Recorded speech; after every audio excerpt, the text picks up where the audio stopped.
Bonjour ou bonsoir, selon l'heure à laquelle vous nous regardez. Je suis votre chroniqueur audio et animateur de podcast à l'ODJ Média. Je suis chargé de vous lire aujourd'hui, avec une fidélité totale et absolue, la chronique de Hafid Fassifiri. Nous nous projetons en 2026, vers un mondial de football hors norme. Mais au-delà des superlatifs, découvrez comment les incertitudes géopolitiques, les politiques migratoires de Donald Trump et la sécurité au Mexique menacent de percuter ce rêve américain. La Coupe du monde de football qui s'ouvre dans 100 jours promet d'être hors norme, dans un contexte rendu incertain par la politique de Donald Trump, les violences au Mexique ou l'intervention américaine en Iran. Cela pourrait bien aller au-delà de ce que l'on pensait. Avec 3 pays organisateurs, États-Unis, Mexique, Canada et 104 matchs, la Coupe du monde de football qui s'ouvre dans 100 jours devrait se tenir dans un contexte rendu incertain. 4 ans après le mondial au Qatar, tournoi qui s'était déroulé comme du papier à musique, celui de 2026 sera aussi celui de tous les superlatifs, disputé dans 16 enceintes pour certaines distantes de 4000 km sur 4 fuseaux horaires. Entre le match d'ouverture, le 11 juin au stade Aztec de Mexico, et la finale 6 semaines plus tard, le 19 juillet, dans le New Jersey, 48 équipes, soit 50% de plus qu'en 2022, s'affronteront en Mondovision. L'auteur ajoute que pour donner la mesure de l'événement, le président de la Fédération internationale de football Gianni Infantino promet 104 Super Bowls et des retombées de l'ordre de 11 milliards de dollars pour l'instance.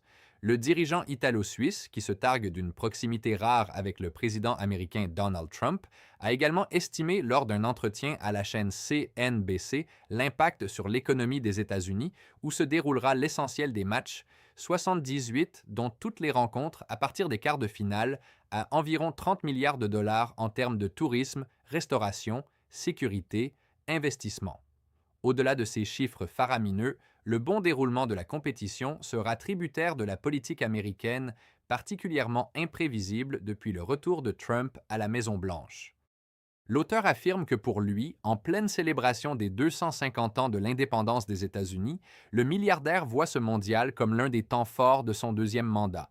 Mais sa politique douanière, notamment contre ses voisins, ses menaces de faire du Canada le 51e État américain, ses attaques contre ses alliés européens ou ses mesures pour limiter l'immigration peuvent interroger. Plus encore, l'opération militaire des États-Unis et d'Israël déclenchée ce samedi contre l'Iran, l'un des qualifiés, pourrait poser la question de la présence sur le sol américain de l'équipe nationale iranienne censée jouer ses 3 matchs du premier tour sur la côte ouest. Jusque très récemment, l'inquiétude portait sur la politique anti-migrants du président républicain qui n'en finit pas de polariser les Américains. Mi-janvier, Washington avait annoncé le gel des visas pour 75 pays, dont 4 nations qualifiées: Iran, Haïti, le Sénégal et la Côte d'Ivoire dans le cadre de la lutte contre l'immigration illégale. L'auteur ajoute que cette politique peut-elle dissuader certains visiteurs étrangers de faire le coûteux voyage aux États-Unis.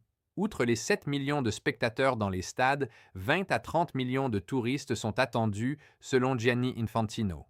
La sécurité au Mexique. Mi-février, la question de la sécurité au Mexique s'est de nouveau posée après la mort du chef de l'un des plus importants cartels mexicains de la drogue dans une opération militaire qui a déclenché une vague de violences meurtrières dans plusieurs zones du pays, dont Guadalajara, qui doit accueillir 4 rencontres de la Coupe du monde.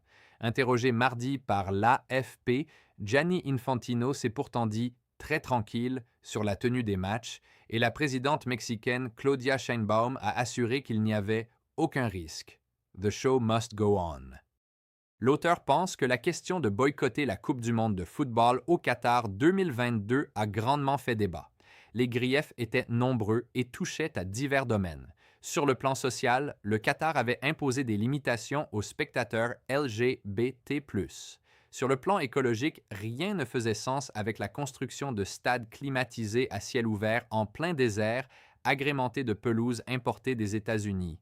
Surtout, ce fut un scandale humain avec l'exploitation de centaines de milliers d'ouvriers asiatiques, dont plusieurs milliers sont morts du fait des conditions inhumaines de travail par des températures très élevées. Quid du mondial 2026 que les États-Unis accueilleront en juin? Un État qui bafoue les règles du droit international les plus élémentaires, qui n'a aucun respect pour les vies humaines, qui bombarde à tout va, que la fête continue. C'est sur ces interrogations percutantes que s'achève notre lecture d'aujourd'hui. Je tenais à vous remercier personnellement pour votre fidélité et l'attention que vous portez à nos chroniques. En tant que votre hôte, j'ai mis un point d'honneur à respecter scrupuleusement l'intégrité et la lettre des propos de Hafid Fassi Fihri afin de vous transmettre son analyse sans aucun filtre. Restez à l'affût car nous nous retrouverons très prochainement pour une nouvelle chronique sur l'ODJ Média. D'ici là, cultivez votre esprit critique et restez connectés. Prenez soin de vous et à très vite.